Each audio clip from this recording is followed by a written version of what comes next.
menyembah Allah Subhanahu wa taala. Yang ini kata para ulama sirah atau para ahli sejarah tentang Islam itu dibangun bahkan asasnya itu sejak Nabiullah Adam alaihissalam. Ya, sejak zaman Nabiullah Adam alaihissalam. Lalu wa id yarfa'u Ibrahimul qawa'ida minal baiti wa Ismail, dirofakkan, ya, ditinggikan, kemudian dibina lebih baik lagi pada zaman Nabiullah Ibrahim alaihissalam dibantu oleh anaknya Nabiullah Ismail alaihissalam. Nah, ya, sehingga kemudian perjalanan waktu menghantarkanlah pada zaman Nabi Muhammad sallallahu alaihi wasallam, dan Ka'bah pula itu mengalami beberapa kali apa bahasanya? Mungkin serangan, ya. Serangan itu maksudnya ya bisa banjir, ya, ataupun mungkin nanti pada peristiwa kelahiran Nabi yang kita ceritakan waktu itu. Walaupun belum sampai lagi ke Ka'bah, tentang niatan seorang raja dari Yaman yang bernama Abraha datang ke Mekah untuk menghancurkan Ka'bah, ya.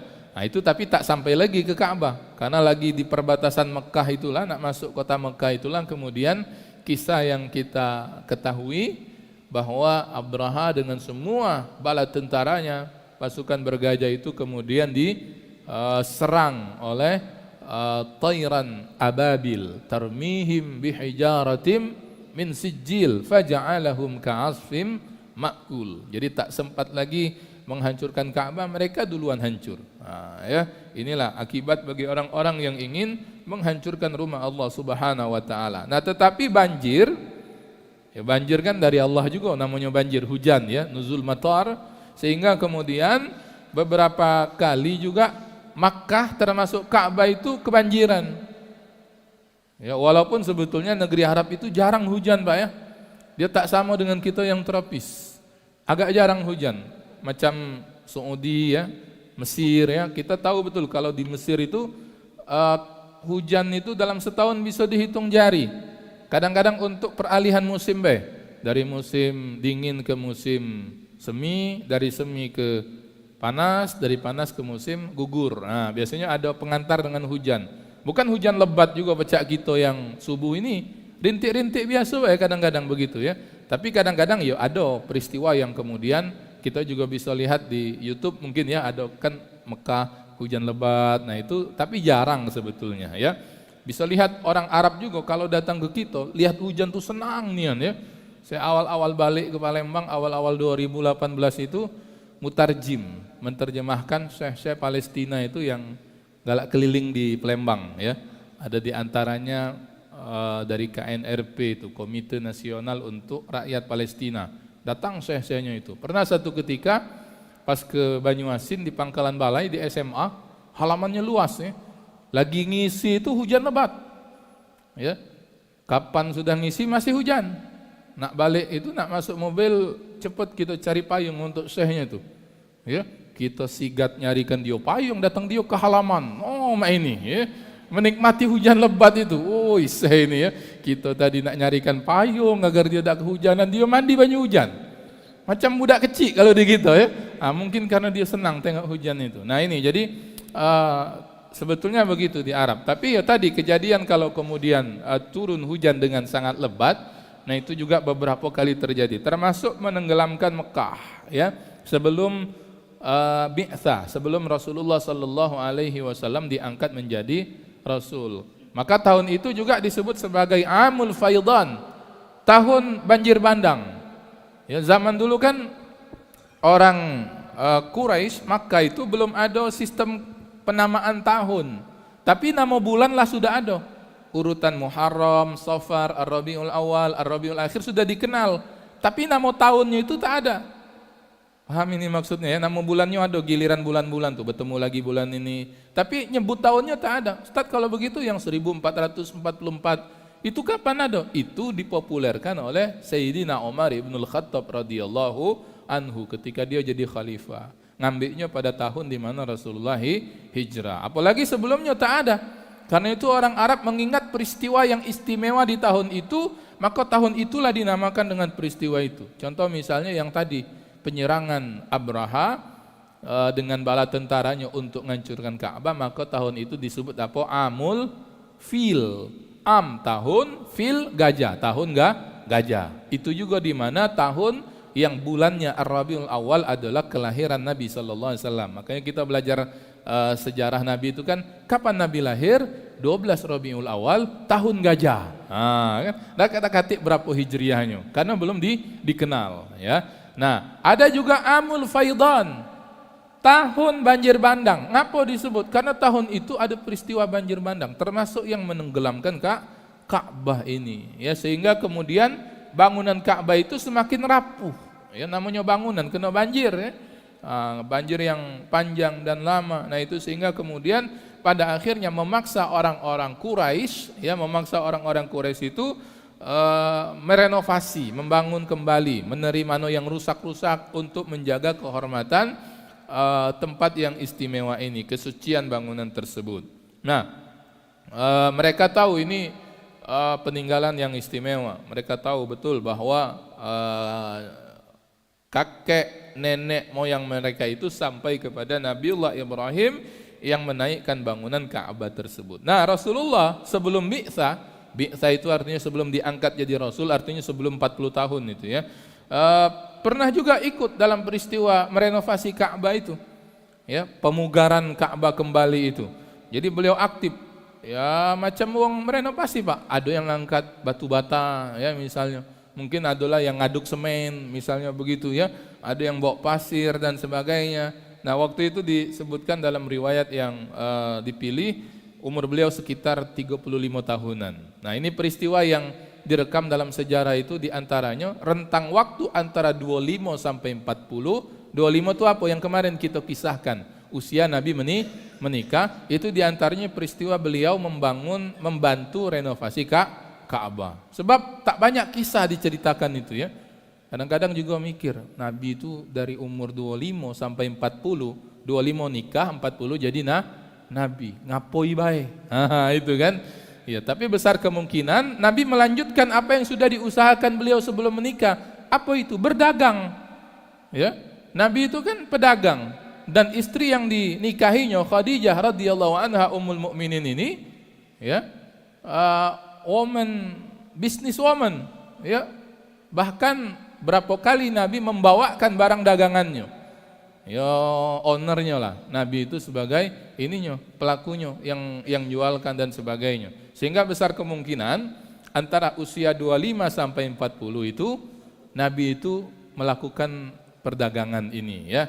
Nah, yang direkam dalam beberapa kitab itu kisah ini, kisah beliau membantu renovasi Ka'bah. Ini yang bisa dilihat dalam kitab-kitab Sirah Nabawiyah, ya. Jadi dalam sebuah hadis riwayat Imam Bukhari, di situ dikatakan dari Jabir bin Abdullah, seorang sahabat radhiyallahu anhu, dia berkata ketika Ka'bah dibangun kembali, itu maksudnya direnovasi setelah banjir besar, Nabi dan Abbas ini binti Abdul Muttalib, berarti paman Nabi, ya, walaupun seusia lebih kurang dengan Nabi, tapi karena Abbas itu anak Abdul Muttalib, jadi jajarannya mamang, ya, karena ayah Nabi Abdullah anak juga kepada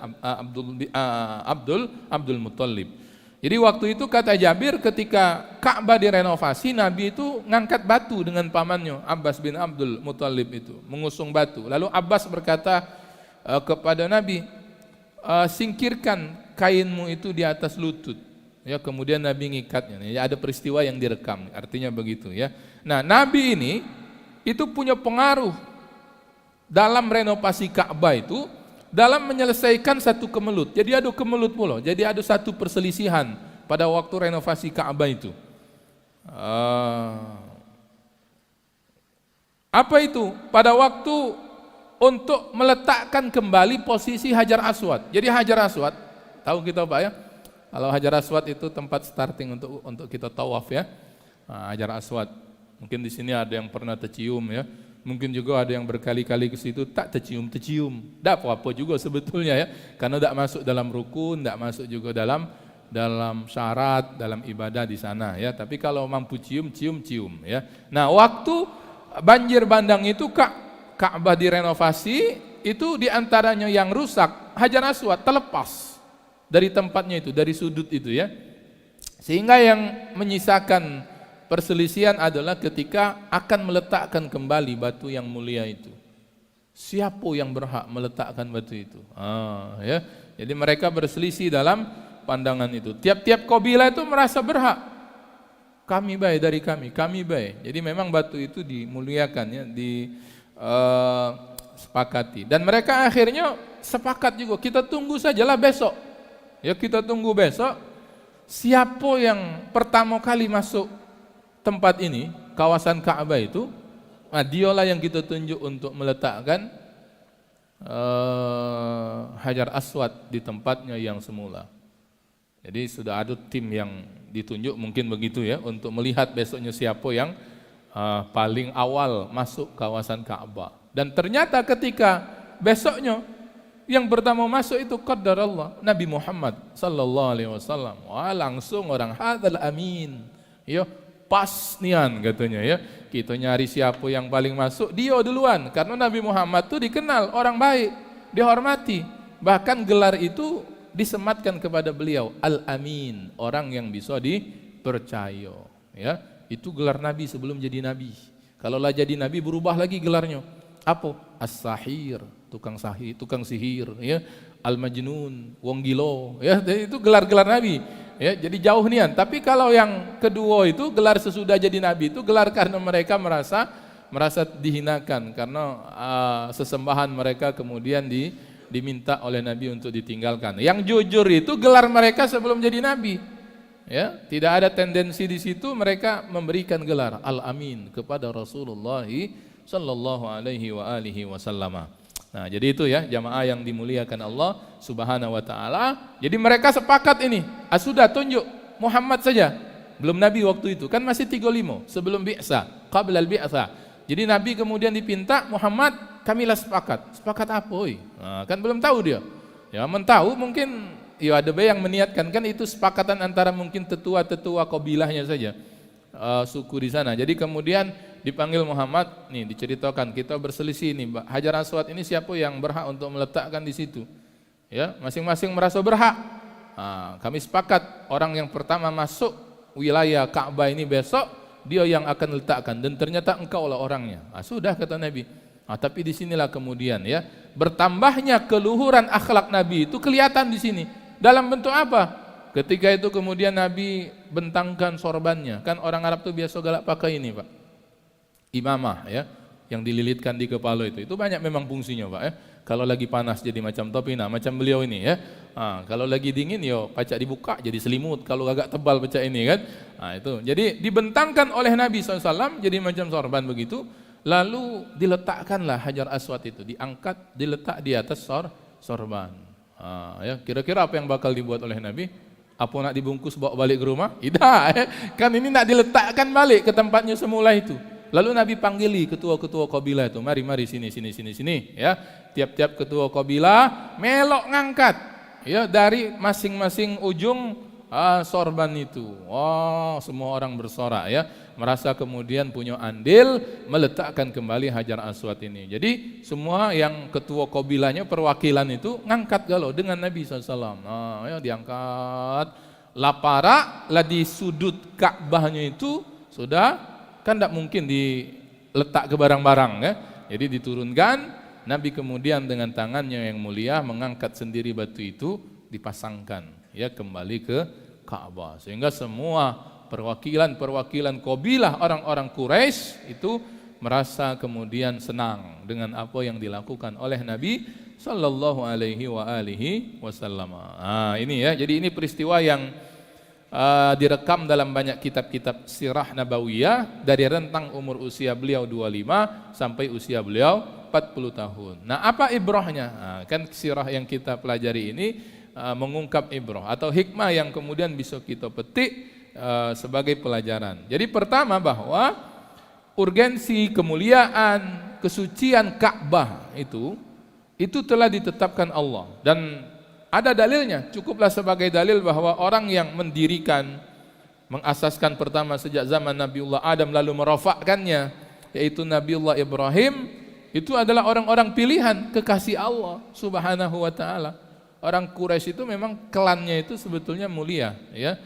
Terutama nanti anak cucu cicit keturunan Nabiullah Ibrahim alaihi salam ini. Kan dikatakan di surah Ali Imran itu, Innallaha astafa Adam wa Nuha wa ala Ibrahim wa ala Imran 'alal alamin. Sesungguhnya Allah telah memilih Adam, memilih Nabi Nuh, memilih keluarga Nabi Ibrahim dan keluarga Imran. Ya, keluarga Imran ini istimewa lagi, ya. Karena bukan Nabi tapi direkam dalam Al-Quran, bahkan jadi salah satu nama surah. Keluarga Nabi Ibrahim atas sekalian penduduk alam. Jadi termasuk pilihan. Jadi disebut ala Ibrahim, bukan Nabi Ibrahimnya saja tapi keluarganya. Ya, Nabiullah Ibrahim ini kan dari istrinya Hajar yang kemudian diletakkan di situ, biwadin ghairi dzi dzar'in inda baitikal muharram. Diletakkan di satu lembah yang tak berpenghuni, tak ada tanda-tanda kehidupan, tak ada pohon, tak ada air. Ya, tapi qadar Allah, kemudian kecenderungan manusia datang ke situ, mukjizat-mukjizat dihadirkan, termasuk diawali dengan keluarnya air Zam-Zam, ya, ketika Hajar itu mencari mana sumber air, yang kemudian hari ini diperingati peristiwa itu dengan jalannya kita kalau dalam haji dan umroh itu dari Safa ke Marwah, ya. Nah itu, jadi memang istimewa. Dari jalur itulah kan nanti lahir Nabiullah Ismail alaihi salam, ya. Kalau dari jalur belah sana, ya belah sana tinggalnya, ya, di sekitaran negeri Syams. Ya, ada lagi istri beliau Siti Sarah, ya. Memang Nabiullah Ibrahim istimewa, dua istrinya, ya, Hajar dengan Sarah. Dari Sarah ini nanti lahir anak beliau namanya Nabiullah Ishak. Nanti dari jalur Ishak ini keturunan nabi-nabi dari Bani Israel. Ishak melahirkan Yakub, Yakub melahirkan Yusuf. Nabi galau di sini. Nanti kemudian terus ke bawah sampai nanti kepada Musa, Isa. Nah, dari Ismail, ya, dari istrinya Hajar, nanti cucu cicitnya itu sampailah kepada Nabi Muhammad sallallahu alaihi wasallam. Karena itu kalau kita lihat 25 nabi dengan Rasul itu, 6 nyobai yang pucuk Nabi Ibrahim, mulai Nabi Ibrahim sampai ke bawah, anak cucu cicit beliau galau. Karena itu Nabi Ibrahim juga selain gelarnya Khalilullah, kekasihnya Allah, juga digelari Abul Anbiya, bapaknya sekalian para nabi, ya. Nah ini jadi Ka'bah ini kudus, dia suci dan diketahui oleh orang-orang Quraisy, ya. Sebelum Nabi jadi Rasul itu kan sebetulnya disebut juga dengan zaman fatrah, zaman tunggu, ya, sehingga kemudian kesan-kesan tauhid dari ajaran Samawiyahnya itu masih ada, termasuk kemarin waktu penyerangan Abraha, itu bisa dibaca lebih detail nanti. Ketika kemudian Abraha sampai nak masuk kota Mekah, dia istirahat dulu, dia kasih peluang orang-orang dalam Mekah itu untuk menyingkir, jangan ada yang melawan. Kami tidak ada nak nganggu orang Mekah, cuma nak ngancurkan Ka'bah, tapi tolong panggil siapa ketua kamu di sana itu. Dan pemegang kunci Ka'bah saat itu siapa? Abdul Muttalib. Siapa Abdul Muttalib? Kakek Nabi, bapak kepada bapaknya Nabi Abdullah. Jadi keluar Abdul Muttalib ini ngadap, bertemu di perbatasan itu dengan Abraha, ya. Memang nampak kewibawaan Abdul Muttalib itu. Abraha pun menaruh hormat. Tapi kemudian ketika terjadi dialog, macam berkurang ininya itu, hormatnya Abraha dengan Abdul Muttalib. Waktu ditanya, wahai engkau yang menjaga Ka'bah, apa permintaanmu? Ya, Abraha itu mengira mungkin Abdul Muttalib itu bakal ngomong, wahai Tuan Abraha, tolonglah jangan kau hancurkan Ka'bah itu punya kami secara turun-temurun, tempat yang kami sucikan. Ternyata tidak ngomong begitu, ya. Abdul Muttalib itu waktu Abraha ngomong dengan dia, waktu ditanya apa permintaanmu, dia cuma ngomong, tolong balikkan hewan-hewan ternak kami dan penduduk Mekah yang engkau sita. Jadi diambil dulu oleh Abraha itu. Mungkin ada di pinggiran wong lagi mengembala, diambil. Ya, sampai kemudian Abraha ngomong, "Oi, ya, cuman ini katanya yang nyanggu Ka'bah ini, ya. Kirain misalnya minta, wahai Tuhan jangan kau hancurkan Ka'bah, minta balik ke kambing-kambingnya baik." Iya, cemen nian. Mungkin begitu uji Abraha itu, ya. Iya. Nah, tapi kemudian apa jawaban Abdul Muttalib itu? Ana Rabbul Ghanam katanya. Wahai Abraha, yang punya kambing itu kamilah tuannya. Ka'bah itu punya Tuhannya sendiri. Kalimatnya itu yang kemudian disebut sebagai bahwa mereka itu kalau mau ikut pembahagian salah satu kelompok ya, pembagian tauhid rububiyah, bahwa ada keyakinan bahwa ada yang ngatur sekalian alam ini.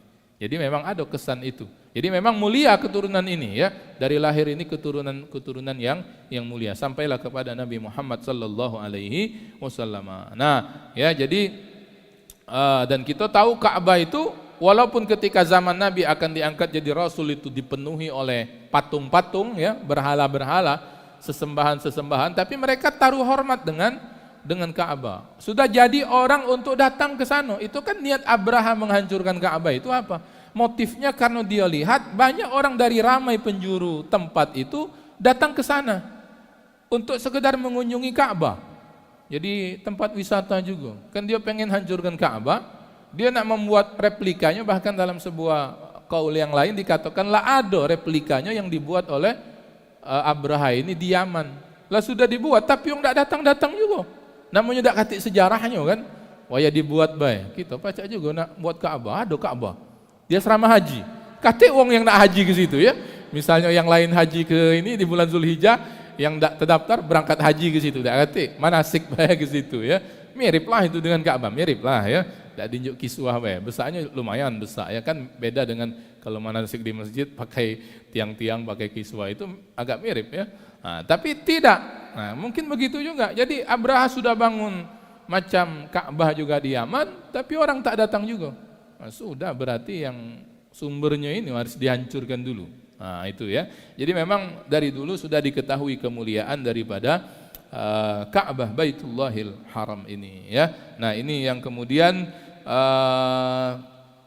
dikatakan oleh Allah ya, dan ingatlah ketika kami jadikan rumah ini Baitullah maksudnya tempat berkumpul bagi manusia. Ya, tempat berkumpul bagi manusia dan tempat yang aman, dan jadikanlah sebagai Maqam Ibrahim ya, tempat naik Nabi Ibrahim itu untuk merenov itu sebagai tempat sholat. Ya, saya lihat itu agak jauh sebetulnya Pak, Maqam Ibrahim itu ya. Maqam itu bukan makam ya, kayak kamu makam, bukan. Tempat pijakan Nabi Ibrahim itu. Kalau ke arah Ka'bah itu ada sekitar berapa meter itu ya? Mungkin ada 3 meter. Memang tinggi berarti wong zaman dulu ya. Itu tempat pijakan untuk merenovasi. Kalau kita misalnya ini tidak sampai itu dari Maqam Ibrahim ke Ka'bah itu ya. Nah, jadi itu. Jadi makna inilah yang kemudian dirasakan oleh setiap orang yang datang ke Ka'bah, yang merasakan kekudusannya itu. Nyebut kudusnya, kesuciannya itu. Kudus itu suci artinya ya. Kesuciannya itu. Kesucian Ka'bah itu terasa. Kita kan kalau tawaf itu kan merasakan itu Pak. Apalagi kalau yang pertama kali sampai ke tanah suci. Tengok Ka'bahnya itu langsung netes Pak pas masuk itu. Nangis gitu itu. Mutawif itu Pak, macam kami juga yang bawa jamaah, tidak pernah berpesan sebelum ke Ka'bah itu, Pak kakek masuk Masjidil Haram pertama kali nangis yo, nangis, tidak pernah pesan itu Pak, nangis dewek uang tuh jamaah tuh ya, karena selama ini ngadap ke situ, hari ini ada di depan mata, ainan bi ainin, tawafnya juga begitu. Nah karena itu saya juga kalau ngisi manasik, walaupun di buku panduan tuh ada doa-doa, tawaf pertama, tawaf kedua, doanya yang ada di buku itu, biasanya saya skip doa-doa itu. Ya, kalau tawaf itu Pak, yang penting kita merasakan zauknya itu, ya, khusyuknya itu, baca zikir yang biasa mudah baik. Kan ada ya, ada yang buku doa itu kan panjang-panjang doanya, dan doa itu bukan dari hadis Nabi. Doa yang tawaf itu ya, yang saya lihat yang panjang-panjang itu, ya doa karangan ulama-ulama kita itulah. Tapi maksudnya bagi jamaah-jamaah itu yang awal-awal datang ke situ, kakek kalau nak konsen ke situ, ya sisip dikit, hitungan mutar Ka'bah tuh dia lagi lupa. Ya, karena fokus ke bacaannya itu. Ya doa itu belum pernah dibaca sebelumnya ya. Kadang-kadang mutawifnya juga tidak baca doa itu ya. Jadi diajaklah zikir yang lain ya, doa yang biasa dibaca, doa untuk orang tua ya, zikir subhanallah walhamdulillah. Yang paling penting itu merasakan nuansa syahdunya ya, khusyuknya ketika tawaf di sekeliling Ka'bah itu. Nah ya, itu yang pertama ibrahnya, bahwa memang tempat itu tempat yang suci sampai hari ini dan sampai hari kiamat. Yang kedua, bahwa menjelaskan peristiwa tadi itu tentang Ka'bah yang kebanjiran, termasuk rusaknya dan kemudian pembangunan kembali. Ya, jadi memang sepanjang masa ini Ka'bah itu pernah berapa kali, nanti bisa di search lah di Google ya, masa kemudian Ka'bah macam rusak lalu dibangun kembali. Kalau kata Syekh Ramadan Al-Buti dalam sirah ini, Ka'bah itu pernah dibangun 4 kali tanpa diragukan lagi, kata beliau ya. Nah, hal pembangunan Ka'bah sebelum itu masih diperselisihkan. Jadi ini yang kemudian tadi itu di dalam ayat di surah Al-Baqarah termasuklah peristiwa Nabiullah Ibrahim membangun kembali Ka'bah itu, meninggikannya bersama anaknya Nabiullah Ismail. Itu di surah Al-Baqarah ayat 127. Nah, para jamaah yang dimuliakan Allah Subhanahu wa taala, ada beberapa pembangunan lagi ya, termasuk sesudah zaman Nabi Muhammad sallallahu alaihi wasallam. Ya, termasuk juga sampai hari ini. Kalau hari ini yang paling jelasnya ya kiswah itu diganti terus. Kiswah itu ya diganti. Saya lupa di mana untuk buat kiswah itu. Ya mungkin ya karena ada mungkin hujan lebat, jadi dia mungkin luruh. Kadang-kadang, tapi saya dengar saja. Tapi saya pernah hampir melihat itu ya. Kadang-kadang ada juga yang usil itu. Tapi kalau ketahuan bahaya betul itu. Saya tak sarankan memang itu ya. Saya pasti kalau nak ya, jamaah itu saya pastikan ada yang nak ngunting Ka'bah. Ya, termasuk wong kita ini galak juga kan. Galak usil-usil dikit itu ya. Iya, apa nak dibuatnya jimat pas balik kaget itu ya, kiswah Ka'bah. Jangan itu, kalau ketahuan polisinya bahaya. Ya, lokak dak balik lagi ya. Ya dak balik lagi, masuk penjara dulu di situ. Kalau ketahuan ya kiswah Ka'bah itu. Nah, jangan. Ya jangan digunting. Nah, tapi mungkin saja ada kejadian itu pas dilihat oh ini kenyot sini, kemudian digantikan. Ya, tapi kalau bentuk yang misalnya ada yang rusak dari segi gugurnya bangunan, nampaknya mungkin sudah cukup lama tidak ini ya, tidak renovasi. Tapi mungkin pada waktu Covid yang lama itu Ka'bah itu dibagusi lagi, kan cukup lama itu ditutup ya, areal Ka'bah itu dipagari ya, termasuk tempat Hajar Aswad itu ditutup juga. Nah, tapi alhamdulillah sekarang sudah kondisi normal di sana itu ya, tak ada lagi macam sebelum Covid. Jadi sudah orang bisa menyentuh Ka'bah ya, sisi Hajar Aswad juga sudah boleh dicium ya. Jadi tidak ada kesusahan lagi itu ya. Yang susah itu di negeri kita dewek, macam suntik meningitis sekarang nih lagi masalah wong nak berangkat umroh. Ya, di KKP yang Palembang itu habis ya. Iya, di Bandara Juanda yang sudah dibuka international flag-nya, ada ratusan jamaah yang gagal berangkat gara-gara suntik meningitis ya. Perjalanan umroh ini memang syaratnya agak lebih banyak daripada sekedar ke luar negeri yang lain ya. Nah, ini jadi catatan semua. Jadi memang Ka'bah mulia karena memang asalnya mulia dan dirofakkan atau dibina oleh orang-orang yang mulia, termasuk jajaran Nabiullah Ibrahim, anak keturunannya Nabiullah Ismail dan seterusnya. Yang ketiga ibrahnya tadi kebijaksanaan Nabi Muhammad SAW dalam menyelesaikan masalah. Ya, kalau orang biasa-biasa baik Pak, tidak bijaksana, tidak terpikir dia nak mentangkan sorban, meletakkan Hajar Aswad di atasnya, lalu kemudian masing-masing mengangkat dari sisi masing-masing. Ya, akulah ditunjuk, aku baik dewean, uji kita tadi ya. Kalau orang yang tidak bijaksana, tapi Nabi bentangkan, ya dia hamparkan.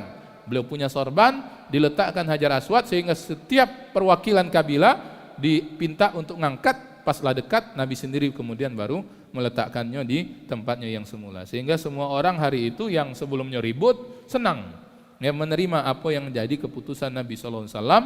Fitnah saat itu jadi padam. Ya, maksudnya fitnah itu keributan waktu itu menjadi padam di tangan Rasulullah sallallahu alaihi wasallam. Nah, ini juga kemudian menunjukkan tingginya kedudukan Nabi. Karena orang tahu ini cucunya Abdul Muthalib. Kan belum jadi nabi. Wong tu baru kemudian macam-macam dengan Nabi itu ketika beliau jadi nabi dan mengajak orang sembah Allah. Sebelumnya memang dihormati. Keturunannya mulia, kakeknya Abdul Muthalib, pamannya Abu Thalib, ya kemudian siapa itu? Abu Lahab, mamang Nabi itu, ya, melawan kayo, ya, mamang Nabi, maka orang hormat kepada Nabi Muhammad sallallahu alaihi wasallam. Dan juga istrinya Khadijah itu disebutkan hampir setiap perdagangan di kota Mekah itu ada sahamnya dia. Menunjukkan juga yang mulia dengan perempuan yang mulia. Al-Amin dengan Al-Afifah At-Tahirah. Itu gelar Khadijah kemarin waktu kita membahas pernikahan Nabi dengan Khadijah radhiyallahu anha. Ya, saya rasa itu ya. Ada pertanyaan tidak? Kalau tak ada cukup. Sambil minta tolong putukan. Kalau kita sebelumnya biasa solawat, kita macoro hatil atyar agak panjang. Boleh. Oh, masya Allah, mengaji. Waalaikumsalam warahmatullahi wabarakatuh.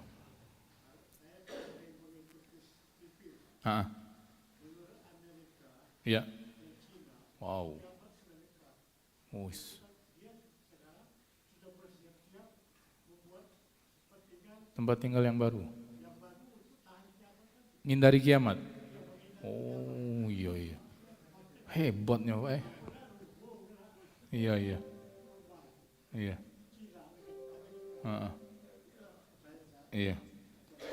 Iya. Berarti nanti nak dicari Pak. Di manalah tempat itu ya. Iya. Kalau pacak dan memang ada kita melok. Iya. Jazakumullah ya. Makasih Mang Haji. Iya Pak, nanti saya cari juga Pak video. Di video itu Pak, YouTube. TV Pak Oh iya.